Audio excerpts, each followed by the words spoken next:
Well, what looked like it could have been a very promising rebuttal from the Indian team has ended up becoming a very good session for the South African cricket team. How so? Because after getting South Africa all out for 489, having bowled 151 overs, you think that the next thing that India would have had in mind was to get a good start and ensure that you take some chunk of the runs and ensure that South Africa don't have potentially that much of a lead. It would have been impossible to overhaul this, I think, given, of course, how much time is left in the test match. But there was still every chance to actually go in and ensure that you could have actually taken a chunk out and kept yourself in with a fighting chance because the pitch was only going to deteriorate. Unfortunately, what India find themselves staring at is right down the barrel. Why so? Because at the tea break, India are 102 for 4 with 36 overs having been played. Well, I mean, that's not ideal by any stretch of the imagination. And once again, it exposes, well, two major things which Indians have a problem with, or the Indian batters have a problem with. One is being able to negate spinning surfaces, which again will raise questions inevitably about why this spin friendly approach is needed. The second, and one that really does, in fact, grind my gears a little bit, this ability of collapsing in clusters. Why is that such a big problem? Because if you're looking at it, you were 65 for 1 after 21.3 overs. That's a fairly good start. You're going at about 3 and over. You've just lost a wicket. You'd say, okay, it was also a good ball that Maharaj bowled to get rid of Rahul. Rahul was looking steady up until that point. Well, there was nothing wrong with that, in my opinion. Where I did have a problem thereafter was this consistent ability to throw away your wickets. Yashasvi went for a shot, wasn't able to negate the bounce. Sai Sudarshan was clearly looking uncomfortable out there. And then, perhaps the horriblest, the stupidest to take Sunny G and kind of ramp it up a little bit. It's not stupid. It's stupidest shot came from Dhruv Jurel. Duck in 11 balls going for a shot that was quite frankly never on.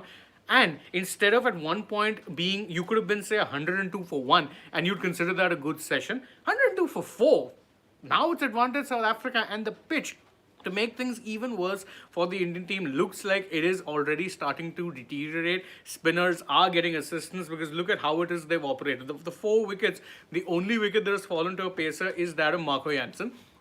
You've got a Hammer who's taken 2 wickets. You've got Keshav Maharaj who's taken 1 wicket. And in general, they just have looked much better. The spinners have been operating with a good degree of control. You would say that this is going to be a pitch which is only going to be getting much worse.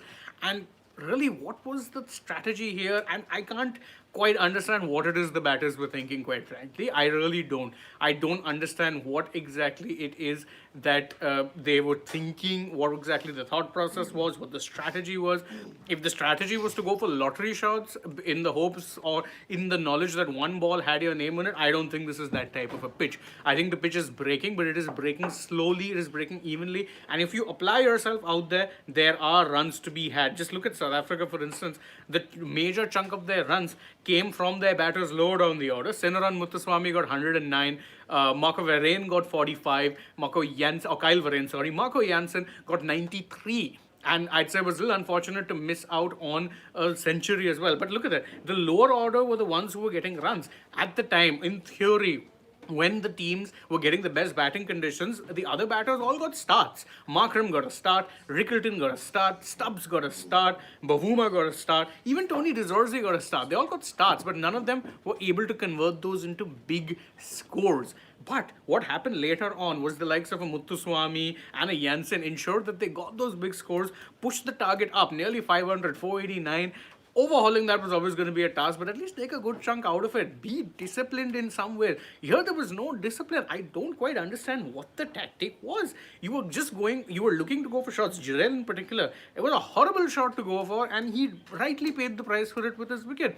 There was no need to be playing that sort of a shot. You should have looked to bat through day 3, take a good chunk out. Then if you wanted to play the aggressive style, do it in the last 2 days, because there, look, you are all anyway staring down a series defeat. You have to force a result. I don't think today was the day to be doing that. I don't think it was quite necessary to, let's say, go on and play this kind of a shot, play this manner. Now you've once again left the lower order with a rebuild job. Once again, you're reliant on Rishabh Pant to bail you out. Pant may very well do it because we know he plays counter-attacking cricket. Perhaps he's one of the best counter-attacking test cricketers in the world, and conditions don't really bother him that much. But you're again reliant on him. You'll again be reliant on a Washington Sundar and a Nitish Kumar ready to give you runs lower down the order. Once again, it is the same problem. Once again, no one in the top order really, everyone got a start pretty much, but except for Jarrell. But no one could make a big score. Yashasvi got a half century, dismissed. Rahul batted well, dismissed with a good ball. Sai Sudarshan was looking to dig in, only 15 runs. His struggles continue. Dhruv Jurel, less said the better about the shot and the way he was looking out in the middle. Horrible, horrible, absolutely horrible. Now, everything you're looking at is, once again, the second session is all about rebuilding. Because God forbid, India, we know, tend to collapse and collapse very easily. If South Africa get a big lead, you can kiss not only this test series, but by extension, a test series draw. You'll be whitewashed again at home, and there are going to be major questions being asked by Gautam Gambhir. In fact, I see a lot of y'all in the comments are already asking some of those questions. So let's see how exactly it is that you guys are feeling. I mean, I've vented my bit for about 6.5 minutes almost. Yeah, I think it's time we say that let's go through what it is you guys, our family members, have to say. So you can naturally summing it up very eloquently saying, gone baby, gone. And then you've got Sarat Chandra saying, salute this management to be setting up this batting lineup. Dikshita says, Guru Greg equals GG. Dear Lord. Okay. Let's see. So you've got Shreyanshu Puttipeti saying, this team is a waste. Can't control themselves for playing shots. Dikshita once again says, sack GG. Nikunj Singh says, criticize Dhruv Jarrell. Already did that. I think it's fair to criticize him for this sort of thing. Sarat Chandra says, good that I had a good childhood to watch India always win at home. Now that we are losing, at least I am accepting. But back then, I would have left not seeing cricket if we played back then. Agreed. I think what it also does and puts things in a little bit of context is just how good that home dominance used to be. People took it for granted because it was like, oh, you're at home, you should always be winning. But look at how bad things can really get if you basically do things wrong and keep doing the basics wrong over and over. You got whitewashed by New Zealand. You have now, in fact, been beaten you're on the verge of being beaten by South Africa. The only teams you've beaten at home at Bangladesh and West Indies, teams that I would expect you to beat with your eyes closed. Some more comments. You've got Freaking Awesome saying, terrible batting display and shuffling the batting order yet again. If you don't play well at home, especially on a wicket like this, sorry, say bye-bye to the WTC final. Enough of Gigi and Agarkar, they should go. I see there's a lot of, let's say, flack for not just the head coach Gautam Gambhir, but even Ajit Agarkar, the chairman of selectors.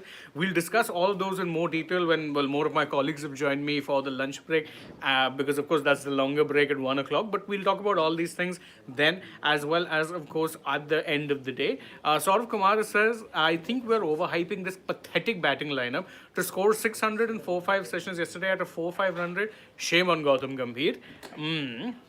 Then you've got K Road 9946 says, maybe these guys can't bat as well as we thought. This isn't even a rank turner.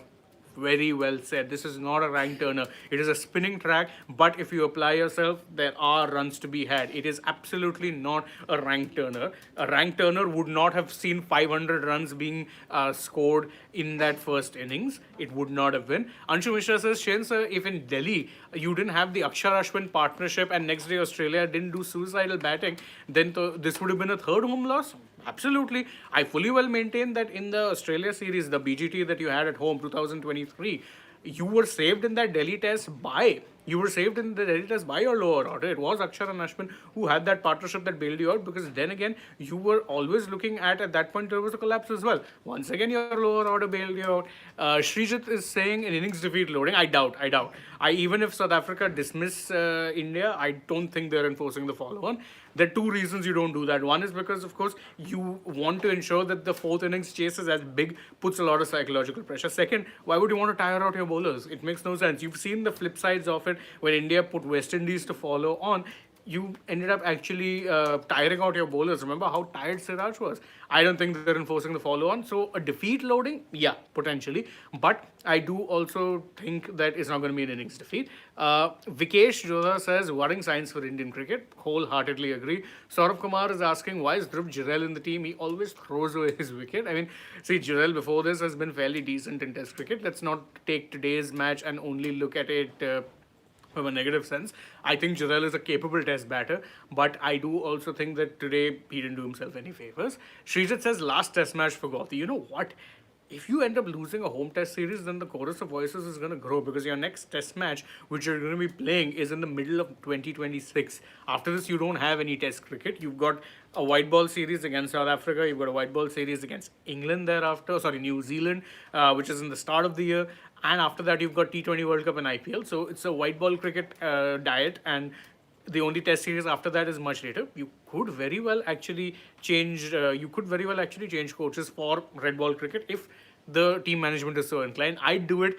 I'm not sure the team management would. Rafael Gautam says Pant captaincy should be questioned. I agree. I don't rate Pant that much as a captain. I know there are some of my colleagues who do and see good signs in him. I've never understood where it is this call comes from to make him a captain. I've never understood it, and I continue being vindicated. Last comment, Nishan Kumar says, how this team was able to perform well in England. Let's support the team now. Don't just bury them. Nishan, no one is not supporting them, but I think criticism of the way they have played entirely valid. Anyway, I'll take your leave now. Guys, thank you so much for joining us. A lot of you joining in. I hope I tried taking as many comments as I can. Hope you guys continue joining us as well and flooding us with your comments. I think it's going to be a fairly interesting day of Test cricket. Let's see how it plays out. Fingers crossed we see a bit of a fight back in the second session, but I mean, things aren't looking good right now. Let's be fair. Anyway, thank you guys again for joining us. As always, if you enjoy our work, like this video, share it with your friends, subscribe to the channel, tap the bell icon, follow us also on social media. We are on Instagram, X, and Facebook. And of course, as always, stay tuned to Sports Today. We've got lots more coming your way, including more live discussions on this particular match, but also more videos. For now, from me though, it is goodbye.